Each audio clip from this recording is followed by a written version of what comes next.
இன்றைய ஸ்பெஷல் எள்ளு சாதம் எப்படி செய்யலான்னு பார்க்கலாம். வாங்க வீடியோக்குள்ளே போகலாம்.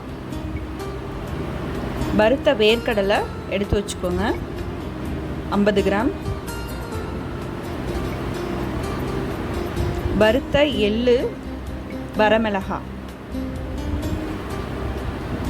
கடலைப்பருப்பு, 2 கொத்து கருவேப்பிலை, 2 கட்டி பெருங்காயம் இந்த சைஸ் எடுத்து வச்சுக்கோங்க. நான் இன்றைக்கி செக்குன்னு நல்லெண்ணெய் தான் எடுத்து வச்சுருக்கேன். இது ஊற்றி கலர்னிங்கன்னா தான் நல்லாயிருக்கும். தாளிக்கிறதுக்கு 4 வரமிளகா. இப்போ ஸ்டவ் ஆன் பண்ணிவிட்டு எண்ணெய் விட்டு இந்த பெருங்காயத்தை நான் பொரித்து எடுத்துக்கிறேன்.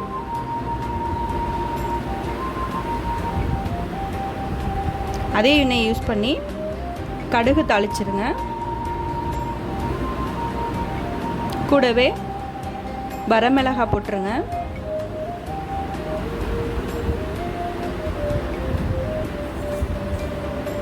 அடுத்து கருவேப்பிலை,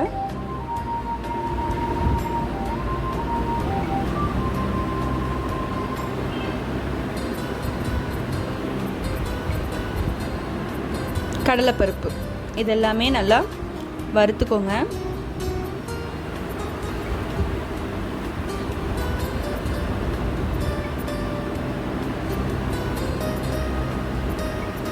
இப்போ நம்ம வேர்க்கடலை எடுத்து வச்சுருக்கிறத இந்த தாளிச்ச ஜாமான் கூட ஆட் பண்ணிக்கலாம்.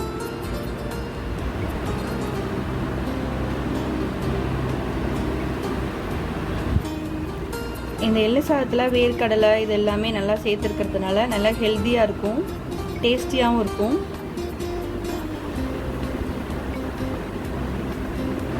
இப்போ வறுத்து வச்சுருக்க எள்ளை ஒரு ஜாரில் உங்கள் தேவைக்கு ஏற்ப உப்பு சேர்த்து நல்லா இது மாதிரி பொடி பண்ணி வச்சுக்கோங்க.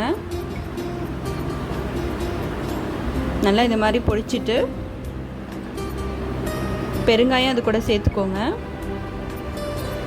நான் இப்போ இன்றைக்கி சாதம் வடித்து இந்த மாதிரி வச்சுருக்கேன் கிளறதுக்கு. இப்போ தாளித்த எல்லா பொருளையும் இதோட ஆட் பண்ணிக்கோங்க. கூடவே கொஞ்சம் நல்லெண்ணெயும் சேர்த்துக்கோங்க. அப்போ வைக்கப்போ இந்த சாதம் கிளறப்பெல்லாம் எப்போதுமே இந்த நல்லெண்ணெய் யூஸ் பண்ணிங்கன்னா ரொம்பவே நல்லா டேஸ்டியாக இருக்கும். அது ரொம்ப ஹெல்த்தானது கூட. இப்போ நம்ம பொடி பண்ணி வச்சுருக்க எள்ளையும் இது கூட சேர்த்துக்கலாம்.